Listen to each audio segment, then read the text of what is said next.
Assalamualaikum warahmatullahi wabarakatuh. Terima kasih Ibu Bapak sekalian yang pada hari ini telah menyempatkan waktunya untuk hadir pada kegiatan kita pada hari ini, yaitu diseminasi budaya positif. Adapun kegiatan ini adalah sebagai bukti nyata dari praktik baik kegiatan calon guru penggerak angkatan 9. Agar acara ini lebih meriah dan lebih bersemangat, sebelum kita mulai, bagaimana kita melakukan ice breaking terlebih dahulu. Ibu Bapak, kita berdiri dulu untuk melaksanakan ice breaking bersama-sama biar lebih bersemangat nantinya untuk 1 jam kegiatan mendatang.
Terima kasih.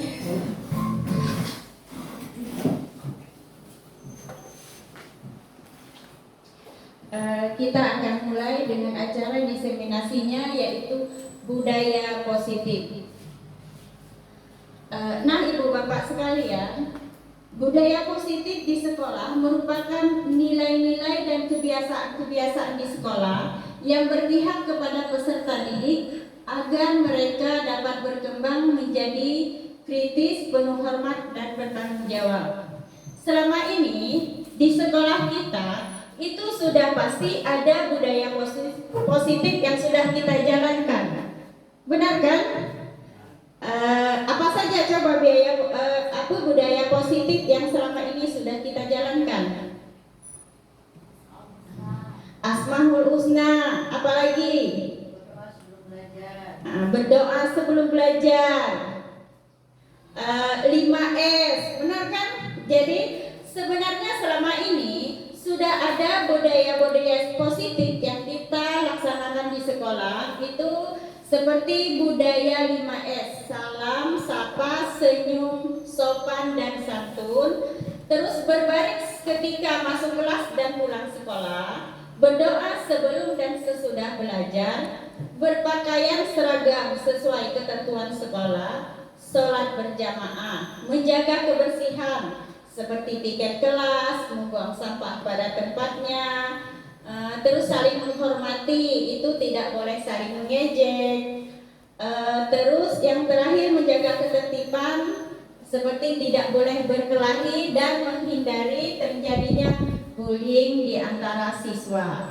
Jadi sebenarnya selama ini yang namanya budaya positif itu memang sudah kita jalankan. Saya rasa di semua sekolah itu pasti sudah menjalankan yang namanya budaya positif. Yang menjadi permasalahannya adalah apakah budaya positif ini sudah benar-benar diterapkan oleh siswa kita. Terus permasalahan selanjutnya adalah bagaimana kita menghadapi siswa kita ketika mereka melakukan pelanggaran terhadap budaya positif yang kita terapkan di sekolah. Apakah selama ini ada anak-anak kita yang melanggar dari budaya positif yang sudah kita tanamkan? Apakah sudah ada, Ibu Bapak? Ada. Sudah ada. Benar Pak Marlan, sudah ada. Seperti misalnya anak kita terlambat datang ke sekolah. Ada anak kita yang salah memakai seragam. Benar apa tidak? Ada anak kita yang salah memakai seragam. Terkadang alasan dengan berbagai macam alasan. Ada yang saling mengejek di antara teman. Ada yang berkelahi. Ada yang ketika sholat berjamaah mereka tidak mengikuti. Ada yang membuang sampah tidak pada tempatnya. Jadi ada bermacam-macam tingkah siswa yang melanggar dari budaya positif yang selama ini telah kita terapkan di sekolah. Budaya positif ini sebenarnya itu seperti berpakaian seragam, menjaga kebersihan, menjaga ketertiban, itu sebenarnya sudah ada di dalam tata tertib sekolah. Yang memang tata tertib ini sudah ada di setiap sekolah.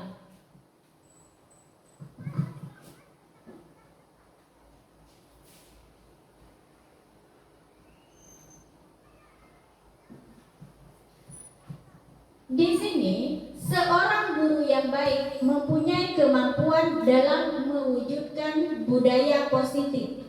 Jadi, Ibu Bapak, ini terlepas dari masalah kita melakukan proses belajar mengajar di dalam kelas. Jadi, pembicaraan kita hari ini adalah tentang penanaman budaya positif.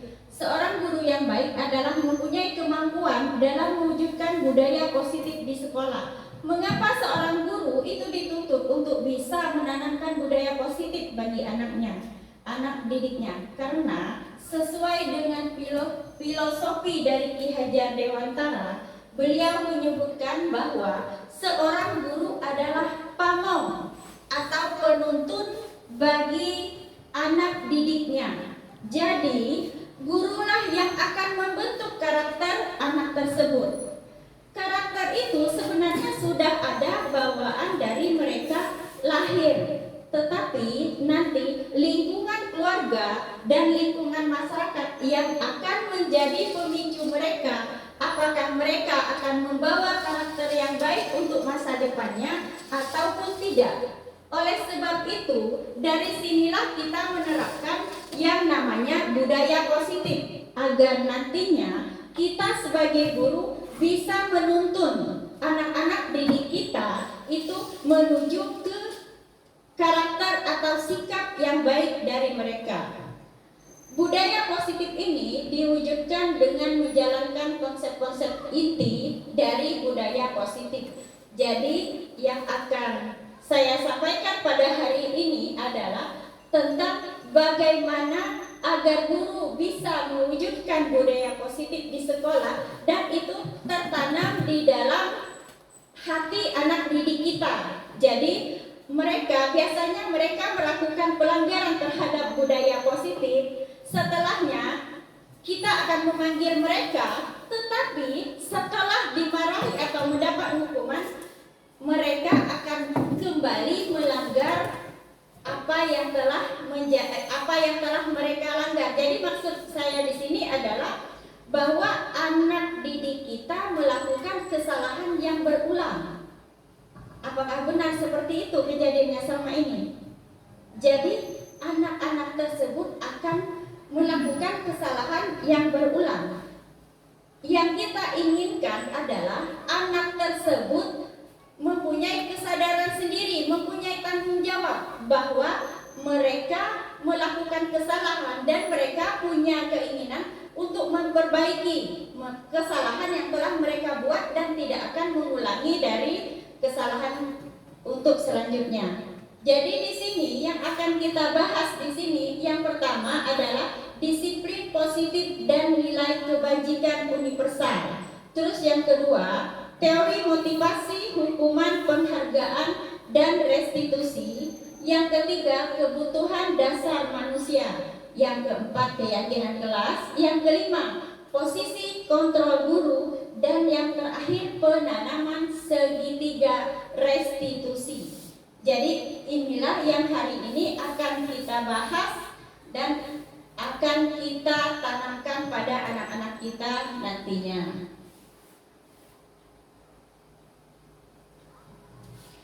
Yang pertama yaitu makna disiplin positif.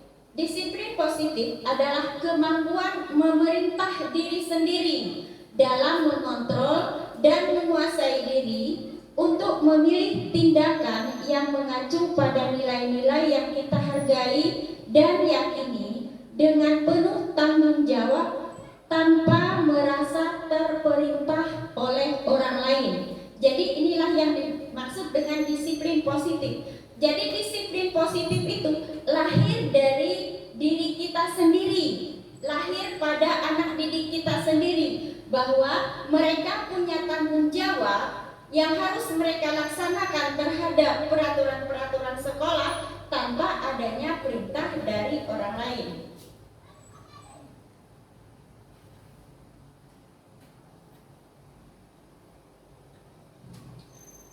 Disiplin positif itu yang pertama, cara penerapan disiplin yang mengajarkan anak bertanggung jawab dan menumbuhkan kesadaran diri berdasarkan nilai kebajikan. Nanti setelah ini akan kita lihat apa saja nilai-nilai kebajikan universal yang sebenarnya sudah ada dalam diri anak, tinggal bagaimana kita menuntun mereka untuk melaksanakan nilai-nilai kebajikan tersebut. Terus yang kedua, lebih ke arah disiplin diri yang dapat mengontrol diri dalam melakukan tindakan. Dan yang terakhir yang harus ditanamkan adalah dapat membuat murid memahami berdasarkan motivasi internal dan menyadari bukan bersifat paksaan, pujian, atau hukuman. Jadi anak tersebut memang melaksanakan apa yang telah kita terapkan di sekolah itu karena keinginan dari diri sendiri. Karena motivasi itu ada yang lahir dari diri sendiri, ada yang karena dari orang lain. Yang telah saya sebutkan sebelumnya bahwa kita menginginkan anak-anak itu memiliki keinginan sendiri untuk melaksanakan kebajikan universal. Jadi nilai kebajikan universal adalah sifat-sifat positif manusia yang merupakan tujuan mulia yang ingin dicapai setiap individu. Nilai-nilai yang hendak dicapai oleh setiap anak Indonesia adalah kita kenal sebagai profil pelajar Pancasila. Jadi mungkin selama ini kita hanya melaksanakan, kita harus punya P5, proyek profil pelajar Pancasila. Tapi apakah kita sebagai guru sudah tahu untuk apa kita melaksanakan P5 tersebut? Apa tujuan dari kita melaksanakan P5 tersebut? Karena mungkin ini adalah suatu hal yang baru, jadi mungkin belum semua guru belum semua guru tahu apa tujuan kita selama ini melaksanakan P5. Jadi adapun tujuan kita sebagai guru menerapkan proyek pelajar Pancasila untuk anak-anak itu agar anak-anak kita memiliki sifat-sifat atau nilai-nilai kebajikan universal. Mengapa disebut nilai kebajikan universal? Karena nilai ini sebenarnya ada pada semua anak. Tinggal kita sebagai guru bagaimana menumbuhkan nilai tersebut agar dijalankan atau ada pada anak. Kebajikan itu antara lain yang pertama beriman dan bertakwa kepada Tuhan Yang Maha Esa serta berakhlak mulia. Yang kedua mandiri, yang ketiga bernalar kritis, yang keempat berkebinekaan global, yang kelima gotong royong, dan yang terakhir kreatif. Ini kita dapatkan di mana kata-kata ini? Pada profil pelajar Pancasila. Jadi memang nilai kebajikan universal ini adalah terdapat pada profil pelajar Pancasila. Jadi pada saat kita melaksanakan proyek P5, nilai inilah yang kita harapkan dapat kita tanamkan kepada anak-anak didik kita.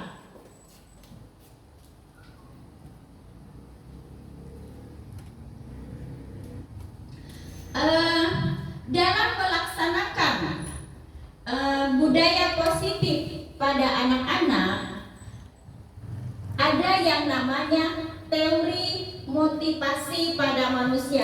Teori motivasi ini berhubungan dengan hukuman, penghargaan, dan restitusi.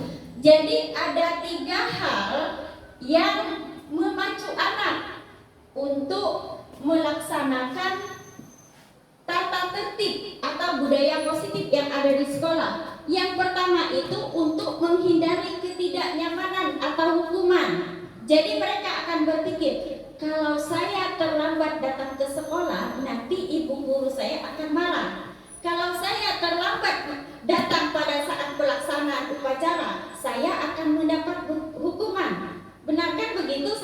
Jadi itu motivasinya. Jadi motivasi anak pertama-tama itu dia melaksanakan tata tertib di sekolah itu karena untuk menghindari ketidaknyamanan atau menghindari hukuman. Seperti antara dia dengan teman-temannya. Kalau saya tidak melaksanakan piket, nanti teman satu piket saya akan marah dan tidak akan mau berteman dengan saya. Jadi seperti itulah pemikir mereka. Tapi mereka melaksanakan itu bukan karena punya tanggung jawab, tapi karena takut mendapatkan hukuman. Jadi pemikiran mereka, apa yang terjadi bila saya tidak melakukannya? Jadi bukan karena tanggung jawab, tapi karena takut mendapat hukuman. Teori motivasi yang kedua, untuk mendapatkan imbalan atau penghargaan dari orang lain. Mereka akan berpikir, apa yang saya dapatkan bila saya melakukannya? Seperti misalnya di dalam kelas kita memberikan PR pada anak-anak. Mereka akan akan mengumpulkan PR itu tepat pada waktunya. Mengapa? Nanti mereka akan berpikir seperti ini. Kalau saya mengumpulkan PR tepat waktu, ibu guru akan memuji saya atau bapak guru akan memuji sisi saya. Begitu juga di saat mereka, kita kan biasa memberikan reward di dalam kelas kan. Nanti siapa yang nilai ulangannya paling tinggi, ibu beri hadiah. Yang mereka kejar adalah hadiah. Jadi reward itu ada sisi positif dan ada sisi negatifnya. Sisi positifnya bisa memang benar-benar memacu anak, tapi sisi negatifnya mereka mengejar apa yang ingin mereka kejar itu bukan karena keinginan atau ingin mempunyai prestasi, tapi karena hanya untuk mendapatkan hadiah. Jadi yang kedua ini menghindari ketidaknyamanan dengan untuk mendapatkan penghargaan ini itu termasuk motivasi eksternal. Jadi motivasinya datang dari luar, dari teman-teman, dari ibu bapak gurunya, bukan dari kesadaran diri sendiri. Yang ingin kita tanamkan pada anak-anak adalah anak-anak kita itu memiliki motivasi internal. Motivasi internal itu mereka ingin menjadi orang yang menghargai diri sendiri dengan nilai yang mereka percayai.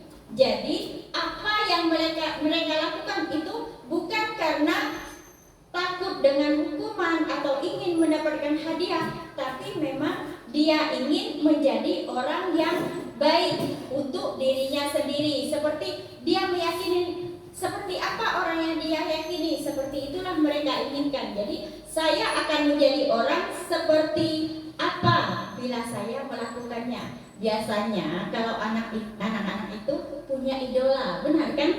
Mereka punya idola, punya orang pintar yang mereka kagumi. Itu bisa menjadi motivasi mereka. Saya ingin seperti ini. Itu motivasi internal, motivasi yang datang dari diri sendiri. Itu motivasi yang terbaik. Karena motivasi internal itu tanpa diminta, tanpa diberi hukuman, anak-anak akan melakukan hal yang baik.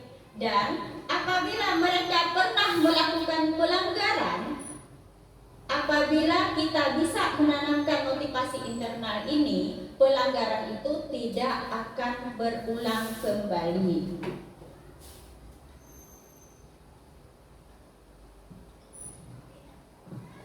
Setiap anak kita dalam menyelesaikan masalah itu biasanya pasti akan bertanya atau akan menyelidiki apa yang melatar belakangi dari kesalahan yang anak kita buat. Tidak mungkin pada saat anak-anak salah langsung kita hukum, benar kan? Kita akan mencari apalagi anak tersebut melakukan hal yang berulang. Seperti cerita Bu Nesi kemarin, menceritakan anaknya yang sering berbuat masalah. Ternyata setelah diselidiki, anak tersebut memiliki permasalahan dengan keluarga. Bukan begitu Bu Nesi? Nah, inilah yang saya maksud dengan kita perlu tahu 5 kebutuhan dasar dari manusia, 5 kebutuhan dasar dari anak. Apabila salah satu dari kebutuhan ini tidak terpenuhi, inilah yang akan membuat mereka bisa berbuat masalah. Itu kebutuhan yang pertama adalah kebutuhan untuk bertahan hidup. Kebutuhan bertahan hidup ini terdiri dari makan, minum, dan tempat tinggal. Jadi misalnya saja seorang dari anak kita mengambil uang temannya, itu bukan kejadian yang tidak pernah terjadi. Itu kan memang kejadian yang memang terjadi. Ternyata setelah kita tanya, mereka tidak mendapatkan jajan dari orang tua. Mereka kan di saat melihat temannya belanja atau temannya makan, namanya anak-anak tidak seperti kita. Kalau kita melihat orang belanja, kita tidak ada uang, dia menjadi penonton aja. Tapi kalau anak-anak Mereka tidak akan berpikir apakah yang saya perbuat ini salah atau nanti akan mendapatkan hukuman. Mungkin ada sewaktu-waktu mereka akan melakukan kesalahan, misalnya dengan mengambil uang temannya atau memaksa temannya untuk memberikan uangnya. Itu memang pernah terjadi ya Bapak Ibu. Nah, itu karena kebutuhan utama mereka itu tidak terpenuhi. Yang kedua, kasih sayang dan rasa diterima. Jadi kebutuhan kasih sayang dalam keluarga dan di dalam anggota masyarakat ini bisa berpengaruh ke sikap anak didik kita.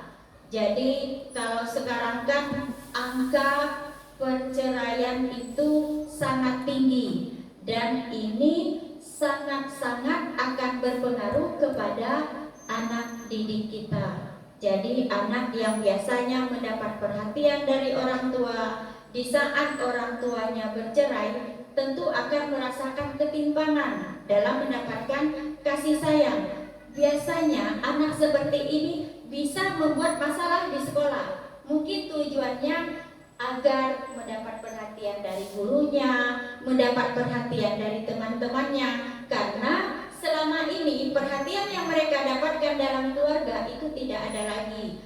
Apalagi misalnya setelah bercerai orang tuanya sibuk untuk mencari nafkah, otomatis kasih sayang dari orang tua terhadap anak akan sangat berkurang. Selanjutnya pengakuan dari orang lain. Itu berhubungan dengan potensi diri, prestasi yang ingin dicapai. Jadi kadang-kadang anak-anak itu ingin terlihat hebat atau ingin mendapat pujian. Bisa juga mereka bisa melakukan kesalahan, misalnya mereka menyontek di dalam kelas karena mereka ingin terlihat punya potensi, terlihat punya prestasi. Tetapi karena mungkin bimbingan dari orang tuanya kurang atau kita sendiri sebagai guru kurang dalam memperhatikan, mereka menyontek ketika ulangan, itu bisa saja terjadi. Terus kesenangan ini itu berhubungan dengan rasa senang untuk bermain dan tertawa. Ini paling banyak terjadi pada saat kita mengajar di dalam kelas. Anak-anak bermain karena memang fase mereka itu pada anak SD itu masih fase bermain. Makanya memang kita harus tahu minat anak dan kebutuhan anak dalam belajar, sehingga mereka tidak memiliki waktu untuk bermain. Jadi di dalam kelas itu kan ada anak yang memang daya kemampuannya tinggi, ada yang rendah. Misalnya kita memberikan soal 10 soal pada anak-anak yang memang mempunyai bakat dan potensi yang pintar, mungkin kita memberikan waktu setengah jam, itu 15 menit telah selesai. Setengahnya 15 menitnya belum selesai. Jadi ini akan berpengaruh kepada anak. Karena mengapa? Makanya kalau kita misalnya ada anak yang seperti itu, kita boleh memberikan tugas lebih. Jadi anak yang pintar tadi boleh kita berikan soal 15 soal, jadi tambahan 5 soal agar mereka tidak merasa bosan dan akhirnya bermain di dalam kelas. Dan kebutuhan yang terakhir adalah kekuasaan. Ini yang paling berbahaya. Jadi saya sendiri pernah punya seorang siswa itu luar biasa. Memang orang tuanya orang beradat, jadi dia itu sering memerintah teman-temannya, ayo kamu ke kantin, berikan saya es, berikan saya makanan. Teman-temannya diperintah. Yang paling parah, awalnya kan cuma merintah ke kantin, diturutin dengan temannya. Karena mengapa? Di saat dia memerintah temannya ke kantin beli es, biasanya beli 2, 1 untuk dia, 1 untuk temannya. Biasa dituruti oleh temannya. Tetapi pada akhir-akhirnya lebih parah lagi. Yang bekas makanan itu suruh temannya yang membuang. Tali sepatu lepas, diangkat ke meja, suruh temannya yang mengikat. Itu adalah tipe anak yang ingin merasa mempunyai kekuasaan. Jadi dia ingin berkuasa.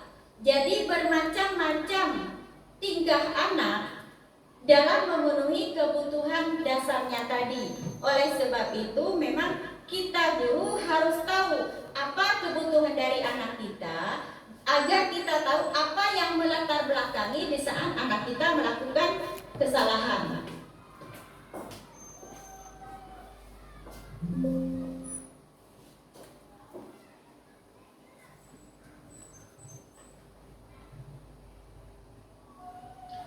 Ini kita bisa langsung sharing ya. Jadi kalau saya yang berbicara terus di depan, sepertinya mungkin ibu bapak akan bosan. Kalau ada yang ingin ditanyakan atau dibagikan cerita di sini, itu silakan. Jadi di sini kita bisa sekalian sharing ya. Jadi kalau saya yang berbicara terus di depan, mungkin ibu bapak akan bosan atau mengantuk nantinya. Tapi kalau kita sekalian sharing, misalnya ada yang ingin diceritakan tentang pengalaman menghadapi anak didiknya, silakan ibu bapak ya. Jadi biar kita langsung tanya jawab sekalian langsung sharing. Ini adalah contoh ceritanya. Ibu Ani, guru kelas 5 di SD Pelita Hati, sedang bingung menghadapi ulah salah satu murid di kelasnya yang bernama Agus. Beberapa anak telah datang dan mengeluhkan Agus yang sering sekali meminta bekal makan siang mereka dengan paksa. Jika Anda menghadapi situasi seperti Ibu Ani, apa yang akan Anda lakukan? Menurut Anda, kira-kira apa alasan Agus melakukan hal itu? Ini tadi berhubungan dengan 5 kebutuhan dasar yang tadi kita bicarakan. Dalam konteks penerapan budaya positif, Ibu Ani seharusnya mencari tahu alasan siswa melakukan hal tersebut agar mengetahui kebutuhan mana yang sedang berusaha dipenuhi oleh siswa tersebut. Ini bisa salah satu dari kebutuhan tadi tidak terpenuhi. Yang pertama itu, apabila jawaban Agus karena dia lapar dan orang tuanya tidak menyiapkan bekal makan siang, maka kebutuhannya adalah bertahan hidup. Itu opsi yang pertama, kemungkinan yang pertama. Kemungkinan yang kedua, apabila jawaban Agus adalah ia senang karena temannya menjadi memperhatikannya, maka kebutuhannya adalah cinta dan kasih sayang, kebutuhan untuk diterima dan diakui. Jadi mungkin Agus ini karena biasanya tidak mendapat perhatian dari orang tua, sengaja membuat onar. Terus kemungkinan yang ketiga, apabila jawaban Agus adalah dia merasa hebat karena teman-temannya menjadi takut dan menuruti kemauannya, maka kebutuhannya adalah kekuasaan. Kemungkinan yang keempat, apabila jawaban Agus karena ia bosan dengan bekal yang dibawakan ibunya yang selalu sama, maka kebutuhannya adalah kebebasan, yaitu kebebasan dalam menentukan pilihan. Dan kemungkinan yang terakhir adalah apabila jawaban Agus karena ia iseng saja dan menikmati ekspresi wajah temannya yang kesal, maka kebutuhannya adalah kesenangan. Jadi dalam satu kasus yang diperbuat oleh anak didik kita, bisa 5 kemungkinan dari kebutuhan dasar mereka tadi yang tidak terpenuhi. Oleh sebab itulah kita sebagai guru itu, sebelum kita memberikan sanksi kepada siswa, itu terlebih dahulu kita harus mengetahui apa latar belakang dari perbuatan anak didik kita.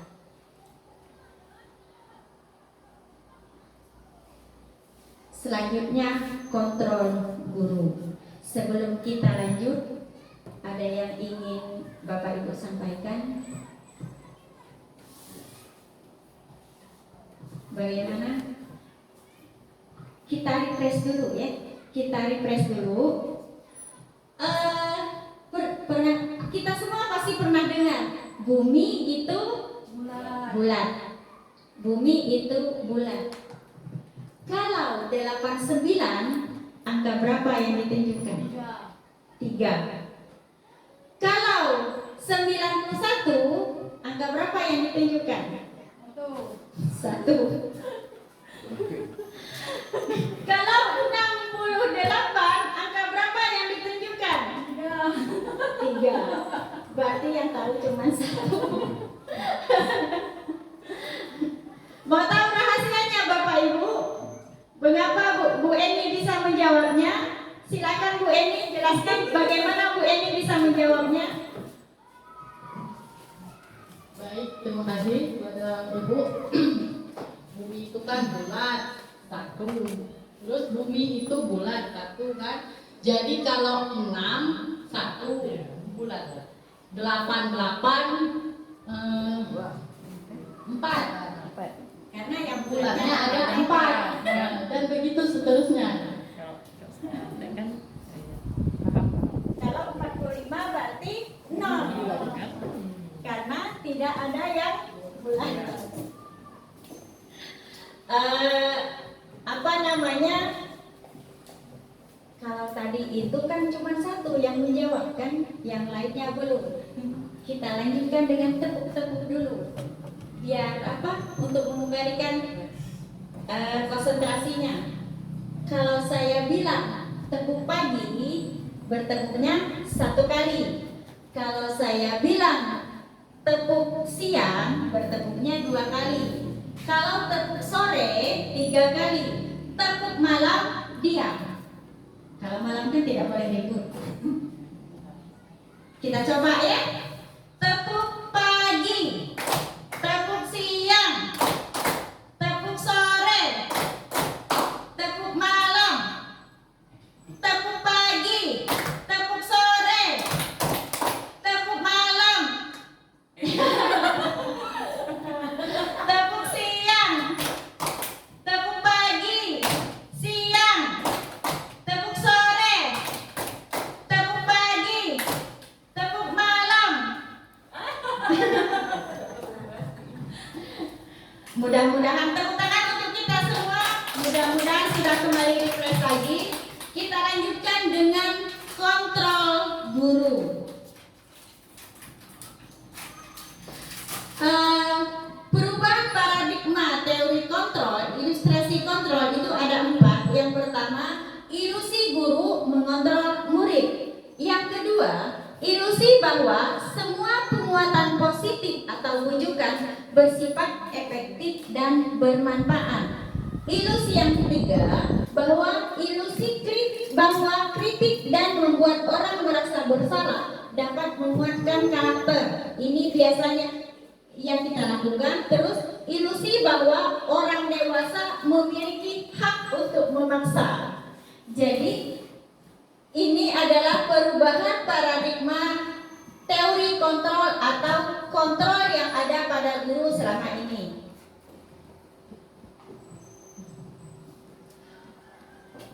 Ini adalah permainan, cobalah buka. Misalnya kita memegang sesuatu di dalam genggaman kita. Jadi misalnya ada 2 orang, itu yang pertama memegang sesuatu dalam genggaman tangannya. Dia merasa sesuatu yang ada di dalam genggaman tangannya tersebut adalah sesuatu yang berarti, yang dia sayangi. Sementara tugas rekan kita mencoba membuka kepalan tangan tersebut dengan cara membujuk, dengan cara mengintimidasi, yang terakhir dengan marah-marah atau dengan menyogok. Sekarang Apakah kita akan membuka genggaman tangan kita itu tergantung kepada siapa? Apakah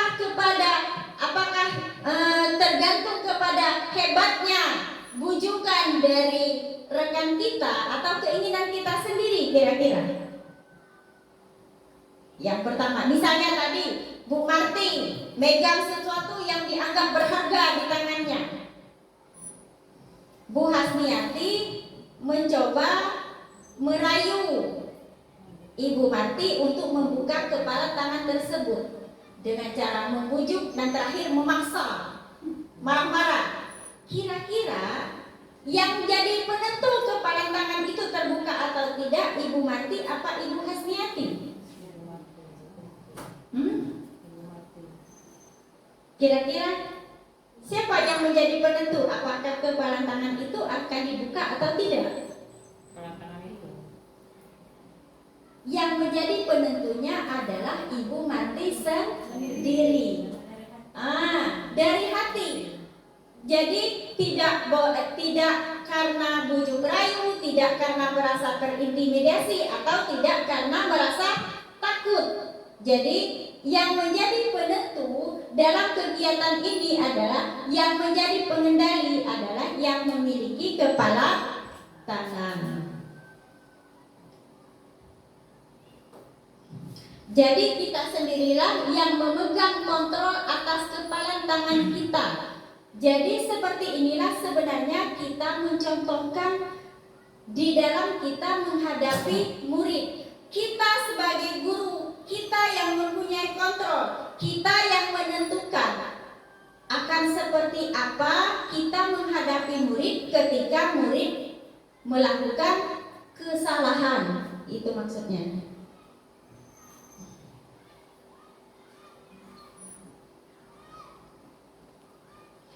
Lima posisi kontrol guru. Yang pertama sebagai penghukum, yang kedua pembuat orang merasa bersalah, yang ketiga sebagai teman, yang keempat sebagai pemantau, yang kelima sebagai manajer. Sebenarnya tanpa kita menyadari posisi kita yang lima kontrol ini semuanya sudah pernah kita laksanakan sebagai guru. Jadi sekian tahun kita sebagai guru itu sudah pasti semua dari lima kontrol guru ini sudah pernah kita praktekkan. Hanya saja karena kita belum memahami teori ini, kita tidak tahu posisi kita ada di mana. Kalau untuk guru SD, kira-kira atau kita sendiri selama ini yang paling dominan di posisi mana? Kita sebagai guru SD yang paling dominan itu ada di posisi mana? Kita memegang kontrol atas siswa.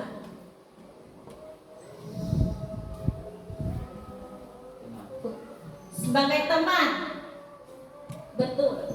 Kita di SD yang paling dominan itu posisi kita adalah sebagai teman. Mengapa seperti itu?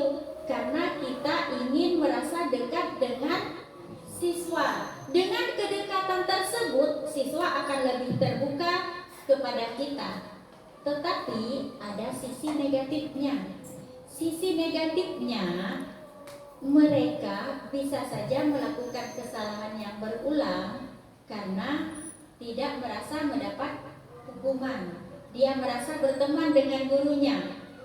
Jadi bisa saja kesalahan berulang itu dilakukan kembali oleh mereka.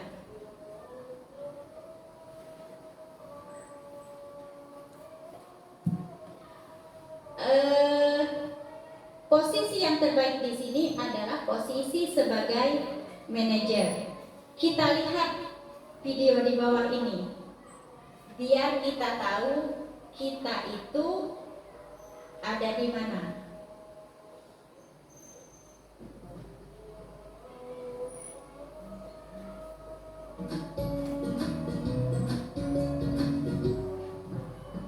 Salam bahagia Ibu dan Bapak guru hebat.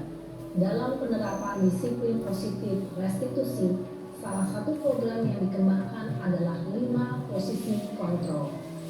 5 posisi kontrol dalam restitusi adalah proses perjalanan seorang pendidik agar dapat mengenali dirinya. Pada video kali ini, kita akan membahas tentang 5 posisi kontrol yang dikembangkan oleh Diane Dawson dan contoh penerapannya.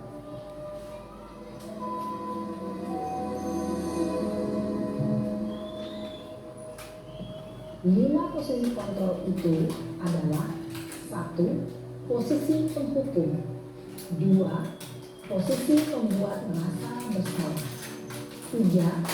Posisi teman, 4. Posisi pemantau atau monitor, dan 5. Posisi manajer. Untuk lebih memahami kelima posisi tersebut, mari kita saksikan kasus Naren. Mungkin paling banyak di antara kita di posisi pertama dan ya. melihat bagaimana Kita lihat posisi nanti. kontrol dalam menghadapi masalah tersebut.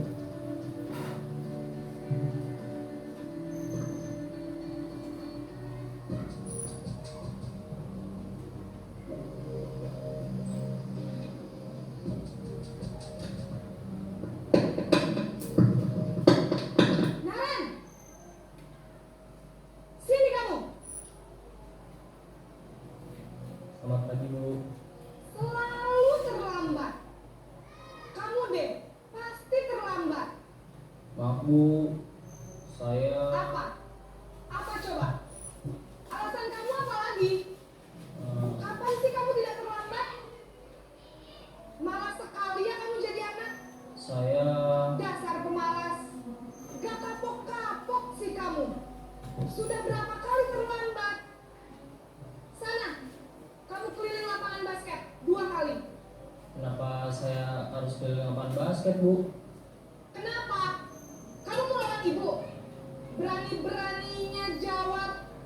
Sudah terlambat, masih berani jawab pula. Sekarang, keliling lapangan basket 5 kali sekalian. Biar kapok. Cepat. Pergi sana ke lapangan basket.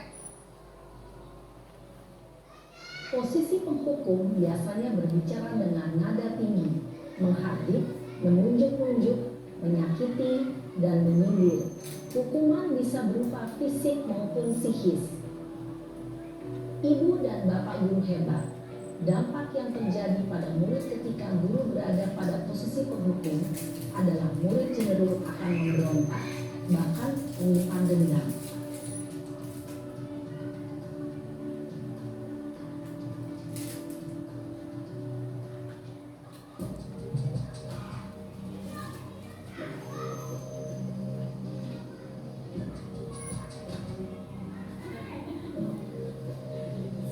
Naren,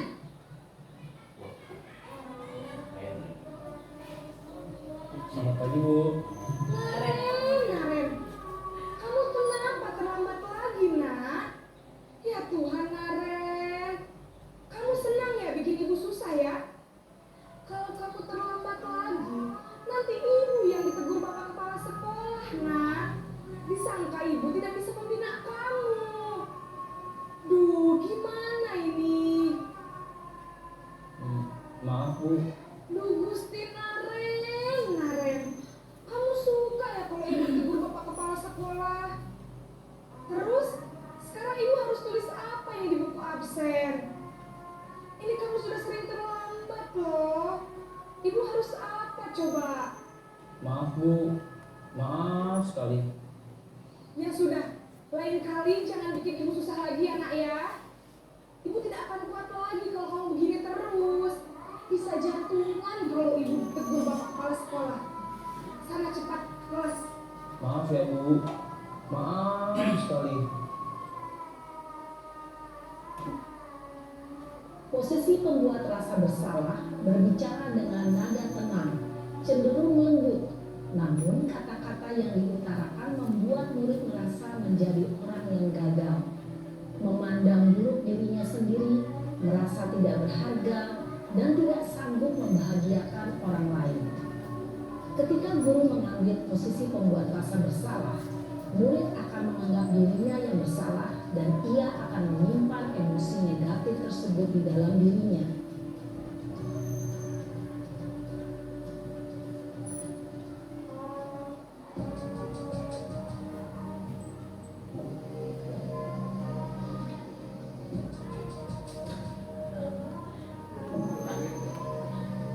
Naren,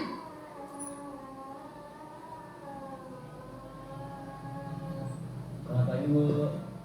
wah, sudah jam berapa ini nak? Terlambat lagi ya sayang. Iya Bu, habis ibu saya lupa bangunkan saya Bu. Kamu malah menyalahkan ibu kamu. Kamu bukannya anak yang larinya paling kencang. Kok terlambat sih? Iya Bu, saya memang terlambat bangun tadi. Jadi biarpun saya lari kencang, tetap gak kekejar Bu. Ya sudah sana. Nanti lain kali larinya lebih kencang lagi ya. Biar gak terlambat lagi. Bikin senang ibu. Demi ibu. Bisa kan? Bisa lah Bu. Ya sudah sana masuk kelas. Ibu beresin urusan absen kamu. Kamu ini ada-ada saja. Dalam posisi teman, guru berbicara dengan nada suara ramah, akrab, cenderung bersenda gurau untuk menjaga suasana tetap santai. Murid akan merasa senang, aman, dan akrab dengan guru. Identitas yang tercipta adalah identitas sukses atau berhasil. Namun, perlu diingat, karena ini masih dorongan eksternal, maka ada faktor ketergantungan dari murid kepada orang tertentu. Di sini guru aksennya, sehingga di lain waktu murid bisa berperilaku baik, namun hanya kepada orang-orang tertentu saja.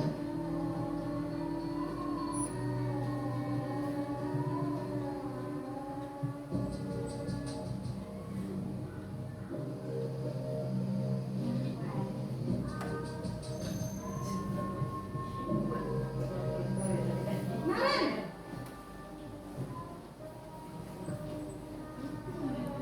Selamat pagi Bu. Naren, apa peraturan sekolah kita tentang jam berapa kita harus masuk sekolah, nak? Kita harus di sekolah jam 7 Bu. Iya betul, sekarang sudah jam 7.20. Naren sudah tahu konsekuensinya jika terlambat hadir. Paham Bu. Saya harus tinggal kelas pas jam istirahat selama 20 menit. Iya benar, konsekuensinya demikian. Jadi nanti jam 9.30 pas istirahat, kamu harus tinggal di kelas, kerjakan tugas tambahan untuk ketertinggalan kamu, ya? Baik Bu. Posisi pemantau mengandalkan penghitungan atau data untuk mengontrol murid. Guru mengarahkan murid berdasarkan peraturan dan konsekuensi. Seorang pemantau menunjukkan bahasa tubuh dan ekspresi wajah yang datar dan cenderung formal.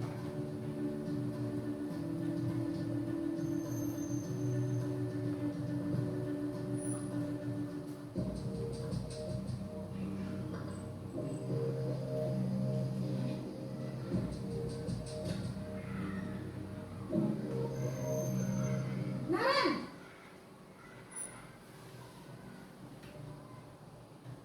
Selamat pagi Bu.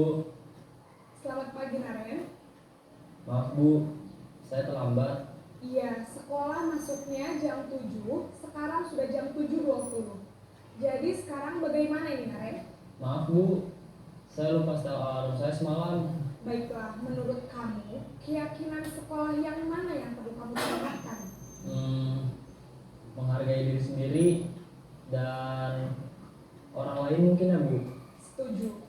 Jadi, apakah Naren meyakini prinsip saling menghormati tersebut? Iya Bu, saya meyakininya. Apakah Naren bersedia memperbaiki masalah keterlambatan ini? Bersedia Bu. Bagaimana kamu akan perbaiki masalah keterlambatan ini? Saya akan coba untuk tidak lupa menyetel alarm saya Bu. Baik, kalau Naren lupa menyetel alarm di rumah, ada orang yang kira-kira bisa bantu mengingatkan tidak? Ada Bu, kakak saya, Kak Emma.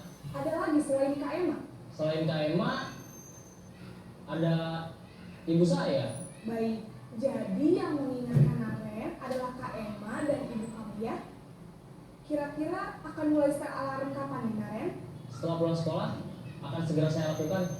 Baik, jadi Naren akan setel alarm untuk bangun besok pagi dan akan diingatkan oleh kakak dan ibunda Naren ya. Ada lagi yang mungkin perlu dilakukan Naren agar tidak terlambat bangun lagi? Tidak ada, Bu. Baik Naren, terima kasih untuk kerjasama kamu. Sekarang kamu perlu kembali ke kelas untuk belajar. Baik, Bu. Terima kasih. Posisi manajer adalah posisi kontrol yang disarankan untuk membimbing murid memiliki sikap disiplin yang positif, yaitu murid yang mandiri, bertanggung jawab, dan dapat memecahkan masalah. Tujuan dari posisi ini adalah agar murid dapat berefleksi atas tindakannya. Guru akan dengan tulus memberikan pertanyaan-pertanyaan bermakna, sehingga membuat murid dapat belajar dari kesalahannya dan mencari sebuah solusi untuk menyelesaikannya. Ibu dan Bapak guru hebat, setelah mengamati adegan kelima posisi kontrol tadi, setelah kita menonton bersama-sama video dari 5 posisi kontrol guru, saya yakin ibu bapak di sini bisa merasakan selama ini saya lebih dominan di posisi kontrol yang mana. Bukan begitu Bu, ibu bapak pasti bisa merasakan saya selama ini ada di posisi yang mana sebagai guru, di posisi kontrol yang mana. Jadi posisi kontrol yang paling baik adalah sebagai manajer, karena di saat kita melaksanakan posisi kita, menempatkan diri kita sebagai posisi manajer, itu kita telah melaksanakan yang namanya segitiga restitusi. Jadi segitiga restitusi ini adalah cara penyelesaian masalah pada anak didik kita. Yang pertama adalah menstabilkan identitas. Jadi menstabilkan identitas itu kita bertanya kepada murid apa yang mereka lakukan, kesalahan apa yang mereka lakukan. Jadi misalnya kita memanggil siswa kita, kamu tahu nak mengapa hari ini ibu memanggil? Itu namanya menstabilkan identitas. Seterusnya validasi tindakan. Pada validasi tindakan yang salah ini, kita mencari apa yang menyebabkan mereka berbuat salah. Terus yang ketiga, menanyakan keyakinan. Pada proses menanyakan keyakinan ini, inilah kita menanyakan keyakinan kelas yang mana yang telah mereka langgar. Oleh sebab itu, kita itu kan di sekolah selama ini sudah membuat yang namanya peraturan sekolah, tetapi lebih disarankan lagi kita membuat keyakinan kelas. Keyakinan kelas ini lebih familiar daripada peraturan kelas. Jadi keyakinan kelas nilai-nilai kebajikan atau prinsip-prinsip yang disepakati bersama. Jadi cara pembuatan keyakinan kelas ini di dalam kelas, setiap anak itu kita beri lembaran kecil, apa namanya, yang untuk menulis yang bisa ditempelkan itu sticky note. Setiap anak kita beri satu buah sticky note. Setelah itu kita bertanya, apa peraturan-peraturan sekolah yang telah kita punyai selama ini. Kita teruskan di depan papan tulis apa yang telah peraturan sekolah yang telah kita buat. Misalnya tidak boleh datang terlambat atau datang tepat waktu. Setelah itu dari peraturan kelas itu barulah kita buat yang namanya keyakinan kelas dengan bahasa yang lebih sederhana. Misalnya keyakinan kelas itu datang tepat waktu ke sekolah, berarti mereka tidak boleh terlambat. Setelah itu menjaga kebersihan kelas. Jadi bukan yang namanya keyakinan kelas ini tidak ada kata tidak boleh atau melarang. Tidak boleh ada kata negatif, tetapi harus menggunakan kata positif. Jadi misalnya menjaga kebersihan kelas. Menjaga kebersihan kelas itu kan berarti melaksanakan piket, bukan begitu kan? Lah termasuk melaksanakan piket, sudah termasuk membuang sampah pada tempatnya, itu sudah termasuk ke dalam keyakinan kelas. Jadi pada posisi kita sebagai manajer, pada saat kita melaksanakan posisi kontrol guru, kita bisa bertanya, nah keyakinan kelas mana yang telah kamu langgar? Jadi seperti yang tadi di video tadi, dia datang terlambat, berarti dia bisa menyebutkan bahwa keyakinan kelas yang dia langgar adalah datang tepat waktu. Di sini kita tinggal bertanya, kita tidak perlu panjang lebar menjelaskan apa yang harus mereka lakukan, tapi justru kita bertanya apa yang akan kamu lakukan agar kesalahan tersebut tidak berulang. Jadi itulah pentingnya keyakinan kelas yang kita buat. Jadi mudah-mudahan setelah kegiatan ini nanti di kelas-kelas kita akan memiliki keyakinan kelas yang kita tempel. Jadi bukan lagi peraturan kelas yang tertempel di dalam kelas, tetapi yang kita tempel adalah keyakinan kelas. Karena keyakinan kelas itu kita buat bersama-sama, kesepakatan antara kita dengan siswa. Di saat mereka dituntut untuk menjalankan keyakinan kelas, mereka tidak akan menjadi beban, karena keyakinan kelas itu mereka sendiri yang membuat. Beda dengan peraturan sekolah. Kalau peraturan sekolah itu yang membuat adalah sekolah, tapi kalau keyakinan yang membuat adalah kesepakatan antara siswa dengan guru. Sehingga di saat mereka melanggar keyakinan kelas tersebut, kita bisa menyelesaikannya dengan baik, karena apa yang mereka langgar adalah keyakinan yang telah mereka buat sendiri. Dan kita dalam menyelesaikan permasalahan tadi, kita memposisikan diri sebagai manajer dengan menggunakan atau melaksanakan segitiga restitusi. Contoh dari penyelesaian dengan menggunakan posisi kontrol dengan segitiga restitusi ini tadi adalah pada saat kita berada di posisi sebagai manajer. Nah, Bapak Ibu,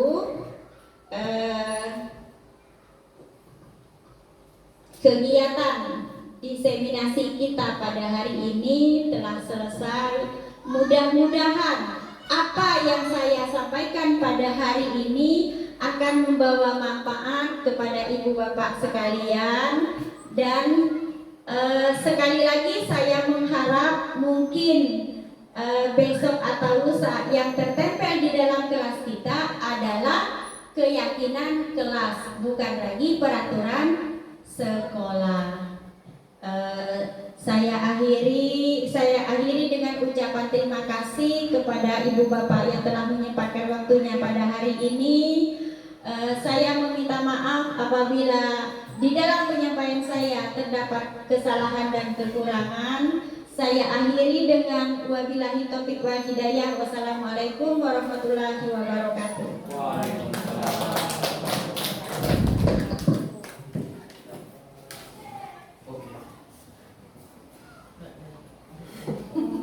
Mati.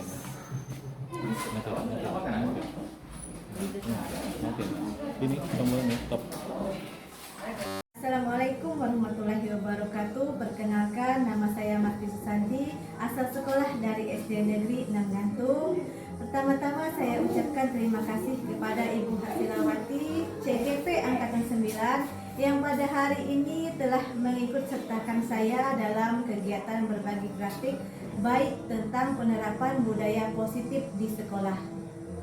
Ini pertama kalinya saya diikut sertakan dalam kegiatan seperti itu, yang mana dalam penyampaian Ibu Hasirawati tadi bisa menambah pengetahuan bagi saya pribadi dalam pengolahan kelas dan tentang bagaimana cara penerapan budaya positif di sekolah.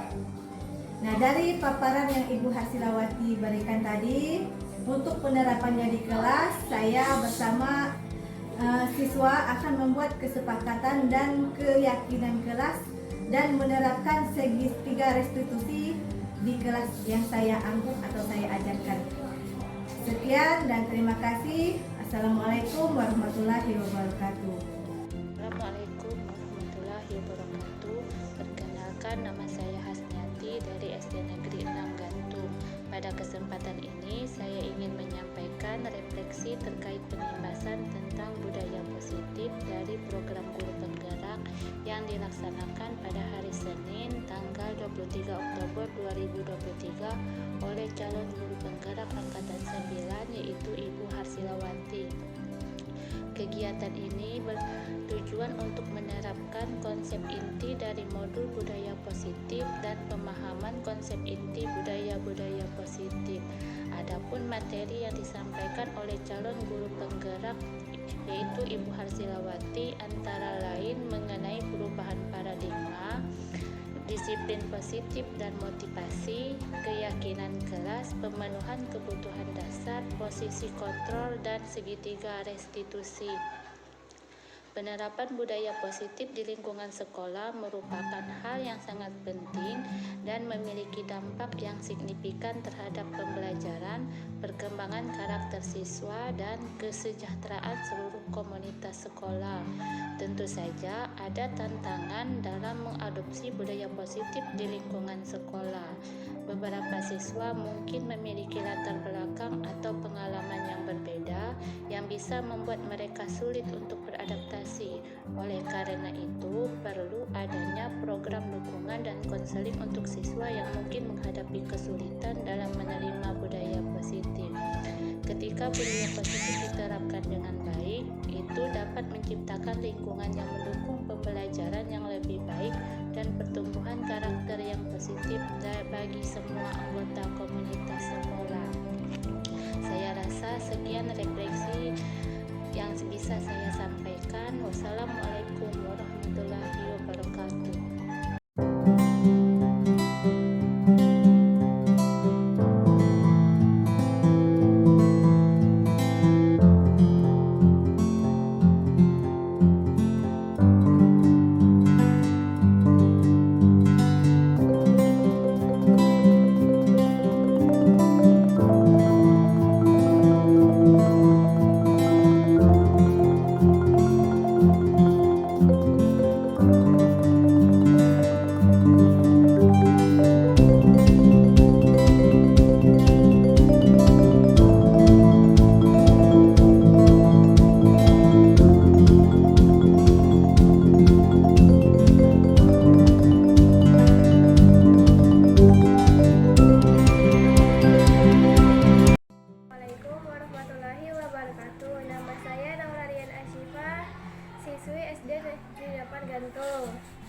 Sekarang kami sudah memiliki keyakinan kelas.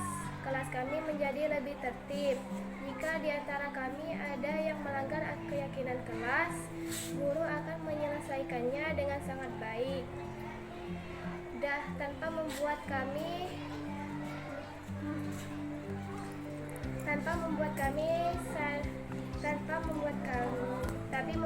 sadar dengan kesalahan kami dan mencari cara untuk memperbaikinya dan tidak mengulanginya lagi, sehingga kami merasa lebih baik. Assalamualaikum warahmatullahi wabarakatuh. Saya adalah Basila, saya kelas 4 SD Negeri 6 Gantung. Setelah memperbaiki kelas, sekarang kelas kami jadi lebih bersih karena semua anak melaksanakan piket kelas dengan baik. Kami juga selalu menjaga agar kelas bersih saat menjadi tertib dan tidak ada yang narak-narakan. Kami menjadi semangat dalam belajar. Assalamualaikum warahmatullahi wabarakatuh.